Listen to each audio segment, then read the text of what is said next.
5 reasons that you are drinking the water in the wrong way. नमस्कार friends, तुमचं स्वागत आहे माझ्या यूट्यूब चॅनलला लिव्हिंग बाय नॅचरोपॅथी. या चॅनलला अजूनही तुम्ही सबस्क्राईब केलं नसेल तर प्लीज सबस्क्राईब करा. परत ह्या व्हिडिओला लाईक करा.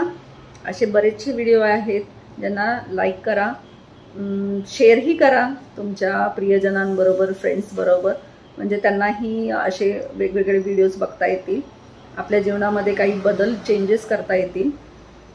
आणि दुसरं म्हणजे कमेंटही करा. जर का तुम्हाला दुसरा कुठलाही कोणत्याही विषयावर, दुसऱ्या कोणत्याही विषयावर जर का व्हिडिओ पाहिजे असेल तर ते कमेंट बॉक्समध्ये मला सांगा. मग मी जरूर प्रयत्न करेन त्यावर व्हिडिओ बनवायला.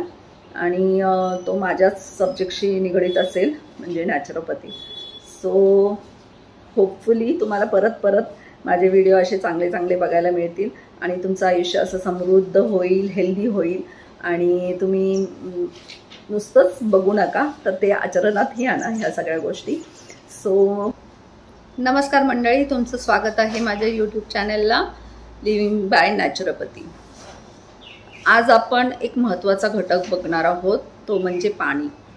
आणि आपली 5 कारणे जी आपण योग्य पद्धतीने पाणी पित नाही, अशी 5 कारणं बघणार आहोत. आणि ती कशी सुधारायची किंवा ते प्रॉब्लेम्स कसे सॉल्व्ह करायचे ते बघणार आहोत. पहिली गोष्ट, आपण म्हणतो ना, योग्य तापमान. पाणी हे जीवन आहे. आपण पितो त्या पाण्याच्या तापमानाकडे दुर्लक्ष करणे ही आपली पहिली चूक आहे. जसं जगात 75% हे पाणी तापमानातील पाणी पिण्याची सवय पाण्याने असेल, व्यापलं आहे, परंतु तसं शरीरामध्येही 75% पाणी त्याचा तुमच्या पचनावर अशा पाण्याचं महत्त्व अनन्यसाधारण आहे शकतो. आणि ते कसं अभ्यासात असे दिसून अजून आले तुम्हाला आहे जीवनदायी आणि अजून जेवणादरम्यान कसं किंवा उपयोगी आणता नंतर येईल थंड पाणी पिणे पचन प्रक्रियेत तर मग अडथळा आणू शकते. पण त्याआधी त्याऐवजी तुम्ही जर का तुमच्या शरीराला माझ्या पोषक चॅनलला लाईक, तत्त्वे सबस्क्राईब चांगल्या आणि प्रकारे शेअर शोषण नसेल करण्यास केलं आणि तर पचन जरूर क्रिया करा. ह्या व्हिडिओला लाईक व्यवस्थित करा आणि राखण्यासाठी सबस्क्राईब पण कोमट करा. पाणी आणि तुमच्या निवडा. प्रियजनांना ते कोमट शेअरही पाणी करा, पीत जा. कारण दुसरी गोष्ट, अशीच काही चांगले पाणी पिण्याची वेळ. त्यांना मग पाहायला मिळते. जेव्हा तुम्हाला तहान लागते या व्हिडिओचा आनंद तेव्हा घ्या तुम्ही आणि पाणी ते पिता आपल्या का? आचरणात, आपल्या जीवनात तो नक्की सर्वोत्तम दृष्टिकोन असू शकत नाही. आपल्या शरीराचे अंतर्गत घड्याळ असे आहे आणि पाणी पिण्याची योग्य वेळ त्याचे फायदे वाढवू शकते.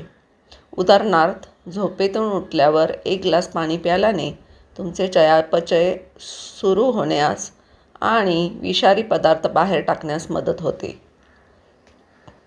जेवणाच्या अर्धा तास आधी पाणी प्यायल्याने पचनास मदत होते आणि व्यायामापूर्वी हायड्रेट केल्याने तुमची कार्यक्षमता सुधारते.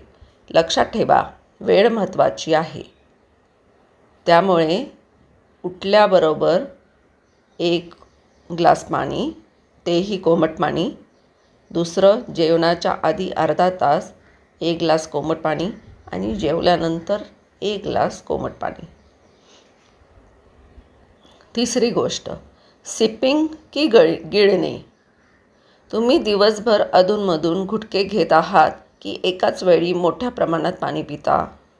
दोन्ही पद्धतींना त्यांचे स्थान आहे. जेव्हा तुम्ही लहान लहान घुटके घेता तेव्हा तुमचे शरीर पाणी अधिक कार्यक्षमतेने शोषून घेऊ शकते. हे स्थिर हायड्रेशन पातळी राखण्यास देखील मदत करते, जे तुमच्या एकंदर आरोग्यासाठी महत्त्वपूर्ण आहे. त्यामुळे पाणी हे घुटके घेत घेत प्यायचे आहे. नॅचरोपॅथीमध्ये असं म्हणतात की जेवण हे तुम्ही प्या आणि पाणी हे तुम्ही खा. म्हणजे जेवणामध्ये जेवण इतकं तुम्ही चावून बारीक करायला पाहिजे की ते तुम्ही पाण्यासारखं तुम्हाला गिळता आलं पाहिजे. आणि पाणी हे असं घ्यायला पाहिजे हळूवार, की जसं काय तुम्ही चावताय, तुमची लाळ त्याच्यामध्ये मिक्स व्हायला पाहिजे आणि मग तुम्ही ते हळूहळू एक एक घोट प्या. चौथी गोष्ट, प्लास्टिकच्या बाटल्या टाळणे. आता हे आपल्याला आरोग्यासाठी आणि पर्यावरणासाठी आवश्यक आहे. पाण्याच्या वापरासाठी प्लास्टिकच्या बाटल्या वापरणे हानिकारक असू शकते, कारण ते असे रसायन सोडू शकतात, विशेषतः उष्णतेच्या संपर्कात असताना, जे आरोग्यासाठी अयोग्य आहे. शिवाय प्लास्टिक कचऱ्यामुळे पर्यावरण प्रदूषण होते. त्याऐवजी काचेच्या किंवा स्टेनलेस स्टीलपासून बनवलेल्या BPA मुक्त पुन्हा वापरता येण्याजोग्या पाण्याच्या बाटल्या निवडा. हे केवळ तुमच्या आरोग्यासाठीच चांगले नाही, तर प्लास्टिक कचरा कमी करण्यास मदत करते. 5वी गोष्ट ही पाण्याची गुणवत्ता. सर्वात शेवटी आपण पितो त्या पाण्याच्या गुणवत्तेचा विचार केला पाहिजे. तुम्ही नळाचे पाणी गाळून न घेता वापरता का? नळाच्या पाण्यात अशुद्धता आणि हानिकारक पदार्थ असू शकतात. एक विश्वासार्ह वॉटर फिल्टर स्थापित केल्याने तुमच्या पिण्याच्या पाण्याच्या गुणवत्तेत लक्षणीय सुधारणा होऊ शकते, ज्यामुळे तुम्ही आणि तुमचे कुटुंब निरोगी आणि सुरक्षित राहू शकता. ही झाली चुकीच्या पद्धतीने पाणी प्यायची 5 कारणे. तुम्ही पाणी कसे वापरता यातील लहान बदलांमुळे आपल्या आरोग्यावर मोठा परिणाम होऊ शकतो. जर तुम्हाला हा व्हिडिओ उपयुक्त वाटला तर त्याला लाईक करा आणि तुमच्या मित्रांसह शेअर करा. सबस्क्राईब करायला विसरू नका आणि नोटिफिकेशन बेल दाबा, जेणेकरून तुम्ही आमचे आगामी भाग कधीही चुकवणार नाही. नेहमीप्रमाणे आम्हाला तुमचे ऐकणे आवडते, म्हणून कृपया खाली दिलेल्या टिप्पण्यांमध्ये कमेंटमध्ये तुमचे विचार आणि प्रश्न लिहा. थँक्यू.